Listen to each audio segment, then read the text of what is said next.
This week's Torah portion of Parshat Teruma goes through the construction of the holy edifice of the tabernacle, the Mishkan, in which HaKadosh Baruch Hu, God, promises that we build it for Him and He will dwell His Kedusha, His sanctity, the divinity within it.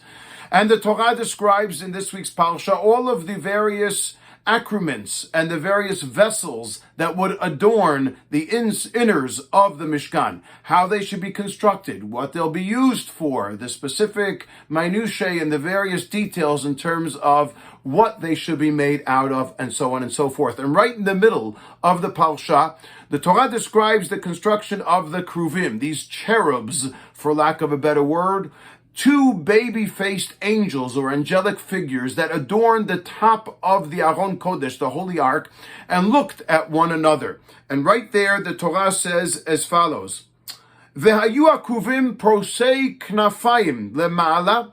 These cherubs will spread their wings towards the heavens above. Upneim ish el achiv, and their faces will be confronting or facing one another, one brother to another. And I saw a tremendous insight. What are these two directives with regards to these cherubs? What do they represent? On the one hand, it says that they should be porsei knafayim lamala. They should be reaching and aspiring to the heights of the heavens above them. And on the other hand, it says that they should be looking, pneyam ish el achiv, looking towards one another, one brother to another. And both of these attributes represent, ultimately, the goal of mankind, the goal of every person in this world. On the one hand, we have to be people who aspire, porsei knafayim lamala, aspire towards the heavens, reach for our dreams, have lofty goals and aspirations. There's no question that this is important for a person to have, to believe in themselves and to dream about being in a greater place, accomplishing great things. It's interesting, this week we had a Knesset in the Knesset. We ran a conference through Gila's way in the Knesset itself. It was an unbelievable experience and a great opportunity to put forward 4 of our proposals in order to lower and cause greater suicide prevention. One of my friends came over to me and said, you know, when Gila died, that week, I remember during Shiva, you said to me, you're going to bring the idea of mental health to the bowels of the Knesset. You're going to bring those things forward and hopefully change the face and improve mental health facilities here in Israel. And he said, and here you are 3 years later, and you did it. I'm not taking credit for myself. It's in terms of our organization and all the people that work for this.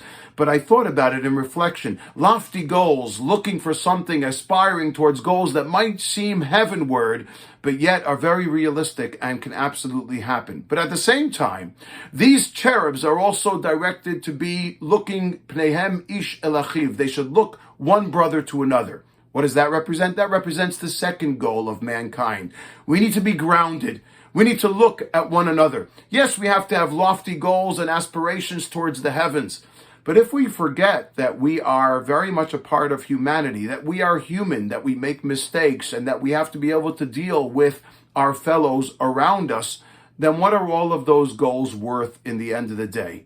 And so the Torah describes 2 specific ways in which we have to live our lives. We have to aspire towards great dreams and towards great aspirations that might seem heavenward. But at the same time, we have to remember that those dreams should somehow incorporate pneiam ish el achiv, that we are here in order to allow those dreams to transpire, halavai, for the sake of serving mankind around us, for the sake of bettering civilizations that we are a part of. When we learn to combine these 2 concepts, that is ultimately how a person becomes wholesome and serves Hashem on the Aron Kodesh, on the Holy Ark, the holy essence of what this world has to offer, and bridging the world to come and the world in which we live in currently.